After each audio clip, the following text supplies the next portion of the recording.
নমস্কার বন্ধুরা, আজ আবারও একটা নতুন ভিডিও নিয়ে হাজির হয়ে গেছি। শ্রী কিচেন থেকে আমি চৈতালি। চলুন তাহলে দেখে নেওয়া যাক। তো আজকে ভিডিওটি বৃহস্পতিবারের। প্রথমে সকালে ঘুম থেকে উঠে মেয়ের টিফিনের জন্য বানিয়ে নিয়েছি মিষ্টি সুজি। কড়াইয়ে ঘি গরম করে তার মধ্যে সুজিটাকে ভালো করে লাল লাল করে ভেজে নিয়েছি। আর ভাজার সময় অল্প কাজু কিশমিশও দিয়ে দিয়েছিলাম। ভাজার সময় কাজু কিশমিশটা দিলে কিশমিশগুলো খুব সুন্দর ফুলে যায় আর খেতেও খুব ভালো লাগে, তাই আমি এভাবেই ভেজে নিই। তারপর পরিমাণ মতো চিনি জল দিয়ে ভালো করে ফুটিয়ে নিয়েছি। আর সুজিটা তো খুব তাড়াতাড়ি হয়ে যায়।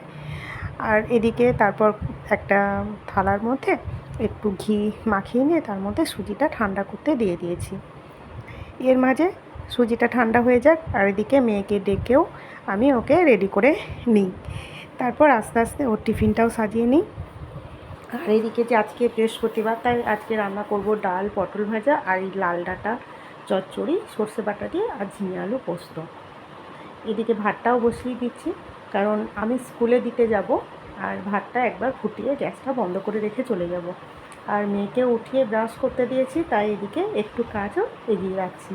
আমারই সুবিধা হবে কাজটা একটু এগোনো থাকলে। আর ডাঁটাটাও লবণ আর হলুদ দিয়ে কিছুক্ষণের জন্য গরম জলে ভাপিয়ে নেব। আর পটল ভাজার জন্য লবণ হলুদ দিয়েও মেখে রেখে দিয়েছি, একটু মাখা হয়ে যাবে। চলুন তাহলে এবার মেয়ের টিফিনটা রেডি করে নিই, টিফিন বক্সটা। তো মেয়ে আগের দিন বলেছিল যে মা টিফিনে আম দিও, তাই একটু আম কেটে দিলাম আর এদিকে সুজিটা দিয়ে দেবো। আমার মেয়ের কিন্তু খাবার নিয়ে কোনো বায়না কখনোই করে না, যেটাই দিই সেটা ও খুব খুশি হয়েই খেয়ে নেয়। তাই কি দেবো টিফিনে এই নিয়ে খুব একটা চিন্তাভাবনা আমার থাকে না। যেদিন যেটা ইচ্ছে হয় বানিয়ে দিই আর ও খেয়ে নেয়। তো ব্যাস, ওর টিফিনও রেডি হয়ে গেছে। এবার স্কুলে দিতে যাব। প্রতিদিনের মতো আজকেও ওর বাবা ওকে জুতো পরিয়ে দিচ্ছে। আমি দিতে যাব করে রেডি হয়ে গেছিলাম, কিন্তু হঠাৎ বৃষ্টি শুরু হওয়াতে আমার আর যাওয়া হলো না। বাবার সাথে একাই গেছে। এরপর একসাথে ওর বাবা ফিরলো, এবার একসাথে চা খেয়ে নেবো। আমি গ্যাসটাকেও জ্বালিয়ে দিলাম, ভাতটা একবার ফুটিয়ে রেখেছিলাম। এরপর দুজন মিলে চা খাওয়ার জন্য চা বানিয়ে নিলাম। চলুন, চা খেয়েও চলে এসেছি। আবার ফেরা যাক রান্নাতে। রান্না তো করতেই হবে। আর এতটা তাড়াতাড়ি কিন্তু হয়নি, ভিডিওটা খুবই স্পিডে করেছি। আর এত কথা কি বলবো বুঝে উঠতে পারি না, তাই ভিডিওটা স্পিড বাড়িয়ে অল্পর মধ্যে অল্প কথা বলে কীভাবে বানানো যায় ওটাই চেষ্টা করছি। প্রথম তো একটু অসুবিধা হচ্ছে, আস্তে আস্তে কিন্তু অভ্যাসে দাঁড়িয়ে যাবে। আর আগের দিনে যে লং ভিডিওটা বানিয়েছিলাম অনেকেই দেখেছো, খুবই ভালো লেগেছে, সত্যি অসংখ্য ধন্যবাদ তোমাদের। এদিকে পটল ভাজাটা চাপিয়ে দিয়েছি, আর তার সাথে পোস্ত বানাবো বলে পোস্তটা কাঁচা লঙ্কা দিয়ে একটু বেটে নিচ্ছি। এবার তোমরা বলবে যে তুমি তো মিক্সি ইউজ করো, তাহলে শিলনোড়ায় কেন বাটছো? আসলে শিলনোড়ায় বাটছি এই কারণ শিলনোড়ায় বাটলে কিন্তু পোস্তর টেস্টটা ভালো লাগে। আর আগে আমি মিক্সিতেই পোস্তটা বাটতাম। আর আসলে আগে যে আমার শিলটা ছিল ওটা একটু বড়, ওটা ব্যবহার করতে আমার একটু অসুবিধা হতো। তাই এবারে আমাদের গ্রামে যে পাহাড়পুরের মেলা হয়েছিল ওখান থেকে এটা একদম ছোট্ট আমার ব্যবহারের জন্য নিয়ে এসেছি। মানে খুবই সুবিধা হয়েছে এইটাতে, এই শিলটা কেনাতে আমার খুবই সুবিধা হয়েছে। তো ব্যাস, এদিকে পোস্তটাও বাটা হয়ে গেছে। আর ওই যে বলেছিলাম লাল ডাঁটাটা বানাবো, ওটাতে একটু সর্ষে লঙ্কা বাটা দেবো। সর্ষে বাটা দিলে ভালোই লাগে, আগে দুবার বানিয়েছি তিল দিয়ে, আজকে সর্ষে দিয়ে বানাবো। তো এদিকে সর্ষে আর কাঁচা লঙ্কাটাও বেটে নিয়েছি। আর লাল ডাঁটাটা তো আগে থেকেই সিদ্ধ করে রাখা আছে, তাই খুব একটা দেরি হবে না। আর কি বলবো, মানে অনেক গল্পই করা হয়ে গেল। আর তোমাদের সাথে গল্প করতে করতে আমার এদিকে মশলা টশলা মোটামুটি রেডি হয়ে গেছে। আর এই সিলটা মানে একদম ভালো করে বেশ কাটা আছে, তাই বাঁধতেও খুব একটা দেরি হচ্ছে না। যাই হোক, আমারও মোটামুটি কাজ এগিয়েই গেছে অনেকটা। ভাতটাও নামিয়ে নিয়েছি। এবার ডাঁটাটা বানিয়ে নিয়ে পোস্ত ডাল এগুলো করে নিলেই হবে। এই যে গল্প করতে করতে পটলগুলো এদিকে ভাজা হয়ে গেছে। পটলগুলো তুলে নিয়ে ওই তেলের মধ্যে দিয়ে দেবো অল্প পাঁচফোড়ন, দিয়ে ভালো করে ডাঁটাগুলো একটু ভেজে নেব। বেশি ভাজার দরকার নেই, এটা এমনিতেই নরম হয়ে যায় তো। আর আগে থেকে যেহেতু সিদ্ধ করা ছিল। এরপর ওই ডাঁটাটার মধ্যে সর্ষে বাটাটা দিয়ে দেবো পরিমাণ মতো মিষ্টি আর নুন হলুদ দিয়ে ভালো করে এটাকে আর কিছুক্ষণের জন্য ভাজা ভাজা হয়ে গেলেই কিন্তু রেডি হয়ে যাবে। তো ব্যাস, এই দেখো আমার ডাটাও রেডি হয়ে গেছে। এটা কিন্তু খেতে বেশ ভালোই লাগে, তোমাদের কেমন লাগে অবশ্যই জানিও। এরপর ডাটাটাকে তুলে নিয়ে কড়াইটা ভালো করে পরিষ্কার করে নেব।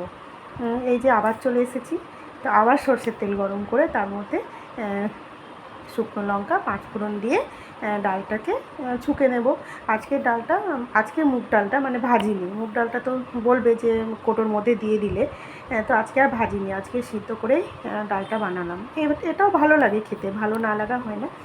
তো ডালটাও দিয়ে দিয়েছি, ডালটা ছোকাও হয়ে গেছে, ফুটে গেলে নামিয়ে নেব। ব্যাস, ডালও হয়ে গেছে। এবার সবশেষে বানাবো ঝিঙে আলু দিয়ে পোস্ত। পোস্ত বানানোটা খুবই সিম্পল, খুবই সহজ, সবাই জানো, তাও একটু দেখালাম। তো সর্ষের তেল গরম করে তার মধ্যে পাঁচফোড়ন, শুকনো লঙ্কা দিয়ে ঝিঙে আলুগুলোকে দিয়ে একটু ভেজে নেব। একটু ভাজা ভাজা হয়ে গেলে, ঝিঙেগুলো নরম হয়ে এলে একটু সামান্য জল দিয়ে ভালো করে সিদ্ধ করে নিলেই রেডি হয়ে যাবে ঝিঙে আলুর পোস্ত। তো পোস্ত মোটামুটি আমার প্রায়ই হয়, তোমরা আবার যেন বিরক্ত হয়ে যেও না, কারণ নিরামিষের দিনগুলোতে কী আর করবো বলো, আমাদের এই পোস্ত, ডাল, ভাজাভুজি এসব দিয়েই খেয়ে নিই। আর এদিকে আমি পোস্তটাতেও মানে লবণ টবণ দিয়ে ভালো করে ভেজে নিয়েছি। একটু বেশিক্ষণ ধরে ভাজতে হবে যাতে ঝিঙেগুলো নরম হয়ে যায়, তাছাড়া আবার একটা গন্ধ ছাড়ে। তাই ভালো করে ভাজা হয়ে গেছে।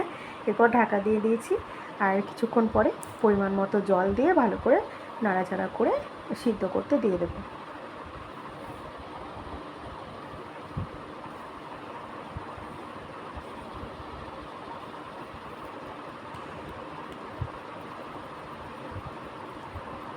এই যে আমার ঝিঙে আলু দুটোই সেদ্ধ হয়ে গেছে। আর যাতে একটু মাখা মাখা হয়, ডাল করেছি তো তাই এই পোস্তটা একটু মাখা মাখাই করবো, ঝোল ঝোল বানাবো না। তাই আলুগুলো একটু হাতার মাধ্যমে মেখে মেখে নিলাম। এই যে পোস্ত রেডি হয়ে গেছে আমার। আর সবশেষে দিয়ে দেবো উপর থেকে একটু সর্ষের তেল। সর্ষের তেল দিলে পোস্তর টেস্টটা একদম অন্যরকম হয়ে যায়, ভালো লাগে খেতে। ওপর থেকে সর্ষের তেল দিয়ে কিছুক্ষণের জন্য ঢাকা দিয়ে দেবো। আর এদিকে আমারও সময় হয়ে গেছে, ও স্নান করতে ঢুকে গেছে, ওর ভাতটাও বেড়ে নিই। আর তোমাদের ভিডিওটা কেমন লাগলো অবশ্যই কিন্তু জানিও, আর ভালো লাগলে লাইক কমেন্ট অবশ্যই একটা করে দিয়েছে। আবারও বলছি, আগের ভিডিওটাতে অনেকটাই ভিউ হয়েছে, মানে যেটা আমি আশা করিনি, প্রায় 800-900 হয়ে গেছে। আমার ভিডিওগুলোতে ভিউজ কমই হয়, কিন্তু ওই যে 800-900 ভিউজ, ওটাই আমার জন্য অনেক। আমি সত্যিই খুব খুশি হয়েছি। আর চেষ্টা করব ভবিষ্যতেও আরও বড় বড় ভিডিও বানানোর জন্য।